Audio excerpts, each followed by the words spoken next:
I gotta level with ya. I love this color. Even though some of you may not call it a color because it's dark and kind of muted and blah. The thing is, it totally is a color because there's a lot of colorant in it. And I'm gonna tell you all about it in this awesome YouTube video. Iron Mountain is one of Benjamin Moore's most popular and best-selling colors in recent years for a multitude of reasons. It's dramatic, it's complex with its combination of warm and cool elements mixed in, and it's fairly neutral, all things considered. Today, I'm gonna go through this color in detail and most importantly, give you some other wall color options that you can use with it in different rooms or even in the same space in your home. But not only that, my friend, I also have some trim colors for you. So if you like that, then do me a small favor and hit that little like button for me to show YouTube that you like this video so far. So when we look at this color, what do we see? Is it black? Is it gray? Is it brown? Or kind of a mix of all of those things together? I find it to be a little enigmatic for that reason, because technically speaking, Iron Mountain has a touch of red, which does pull it into the dark brown territory ever so slightly, but there are some situations where you could see almost a cool bluish, kind of purple hue present. And that's what I mean by neutral, I guess, because it doesn't pull so strongly into either direction. It can kind of do both depending on the situation. I think because it does have that visible brown aspect to it to me, I like to think of it in a warmer fashion, maybe because I'm so fond of it, it kind of warms my heart. But it is a fairly dynamic color that is at the whim of your own personal lighting conditions that could sway things one way or another. And I know that goes for all colors, but more specifically, these deep saturated neutrals that are right in the middle almost, those are the ones you need to be careful of if you're sensitive to those things, like all those little undertone differences. Can't believe we've gone this far into the video and haven't even talked about LRV. What is wrong with me? No, seriously, what's wrong with me? So LRV is the all-important light reflectance value, which is a 0 to 100 percentage scale telling us how much light a color reflects. And the lower you are on that scale, the darker you're going to appear as a color. Iron Mountain scores a 10.96 out of 100 on that lightness scale, which firmly puts it into really dark color category. I know, very technical. Iron Mountain isn't nearly as dark as you could go, and that's what gives it a subtle softness, which makes it so appealing as part of larger color palettes. It's not black enough that any black accessories or furniture you might have will just get lost in it. There will be a discernible difference, which is really nice, but overall, Iron Mountain, it's noticeably dark, so don't feel it's an off black.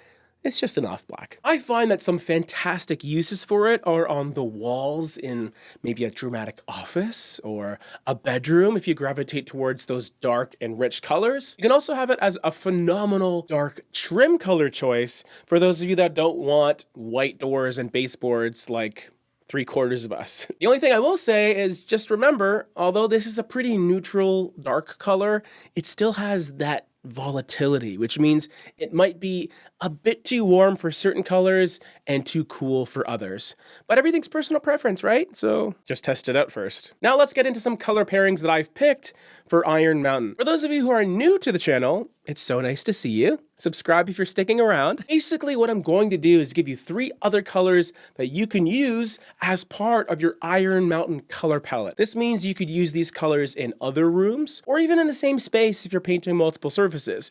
But even better, you can just borrow these as general color inspiration for when you're picking fabrics and accessories that will all coordinate really well. Because even though we're the paint people, we also love decorating stuff, right? All right, so I'm going to start with jute. Good old jute, which is actually the only technically warm color that I'm going to pair with Iron Mountain here in this video. And I like this color because it acts as a baseline neutral that can take up more of that visible space. Benjamin Moore describes it as a delicate balance of gray and brown, but you could just say it's a deepened beige color that doesn't have an overabundance of yellow. I feel that the warmth will be really prominent against Iron Mountain, which is why I like these two together. And they both share that sort of brown quality too, which is just awesome. They fit really nice together. You could also use jute as a different take on off-white trim for your baseboards, but before you go ahead and do that, I do have 2 other baseboard colors at the end of the video that I think are even better options. White stone is the second color here that I want to talk about, and you can see we've gotten much cooler here. Ooh, it's chilly in here now. Whitestone is playing into that touch of coolness that's found in Iron Mountain, which could in turn accentuate the brown aspect of that dark color. Whitestone is another fairly light color compared to the last one, but I will say that jute is a great main color option, and Whitestone to me just fulfills more of a secondary role. That doesn't mean you should shy away from using it in entire rooms. I just find that cooler colors like this are really nice in smaller pockets, maybe bedrooms, bathrooms, maybe not necessarily the hallway, like all over the foyer, because then you have to coordinate that cool color with everything else that it's sort of attached to. Like you just kind of have to think about that a bit. Third color I want to look at is black pepper. And this is continuing that cool color scheme, which is a slight deviation of where I normally like to take things because I am a warm, cuddly bear after all. Especially with this beard today. Holy smokes. Back to the color.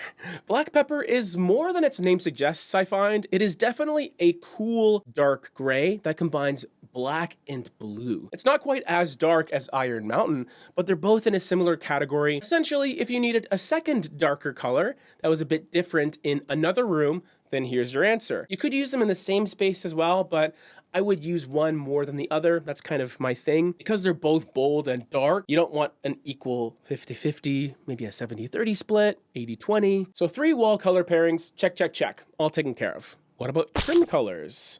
Colors for your baseboards, your door and window frames, your door panels, all that fun stuff. My light color would be cloud cover, which is a soft, stark, subtle off-white.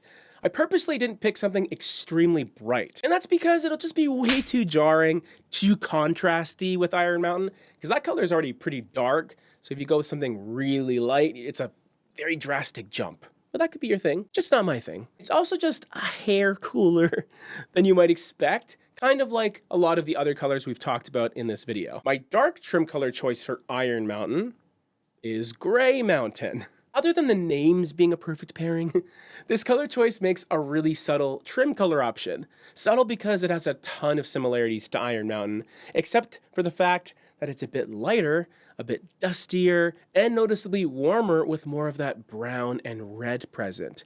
You're sort of playing with an adjacent color scheme here between the two, but it's just a little bit to the side color-wise, which could be a polarizing choice for some, but could be very fun for others. And here's another dark color that I'm really into these days. Check it out.